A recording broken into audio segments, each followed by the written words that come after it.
দর্শক, এখন যাব হবিগঞ্জের হাওরে। সেখানে আছেন আমাদের স্থানীয় প্রতিনিধি সেলিম মিয়া। সরাসরি চলে যাচ্ছে তার কাছে।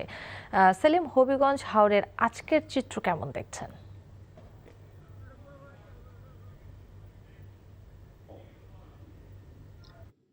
রয়েছি হবিগঞ্জ এবং বানিয়াচং যে আঞ্চলিক মহাসড়কটি রয়েছে সেই আঞ্চলিক মহাসড়কে আপনারা দেখতে পাচ্ছেন যে আমার পিছনে এই রাস্তার মধ্যে কৃষকদের ব্যস্ততা শুরু হয়েছে। মূলত গতকাল দুপুর থেকে বৃষ্টিপাত না হওয়ায় আজ সকাল থেকেই রোদের দেখা মেলায় এই ব্যস্ততা শুরু হয়েছে।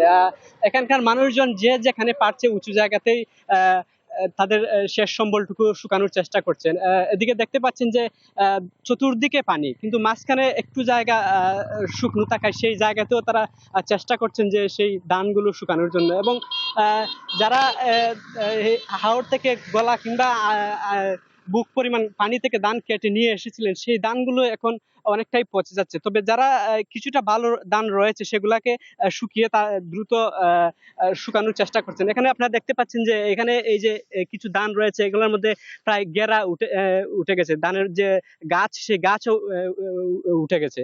তো আমাদের কৃষি পানি উন্নয়ন বোর্ড যেটি জানিয়েছে যে হবিগঞ্জের বিভিন্ন নদ নদীর পানি এখন পর্যন্ত বিশেষ করে খোয়াই এবং কুশিয়ারা নদীর পানি বৃদ্ধি পাওয়ায় হাওর অঞ্চলে এখন পর্যন্ত পানি ঢুকছে এবং নতুন নতুন করে হাওরের যে এলাকাগুলো রয়েছে সেগুলা প্লাবিত হচ্ছে।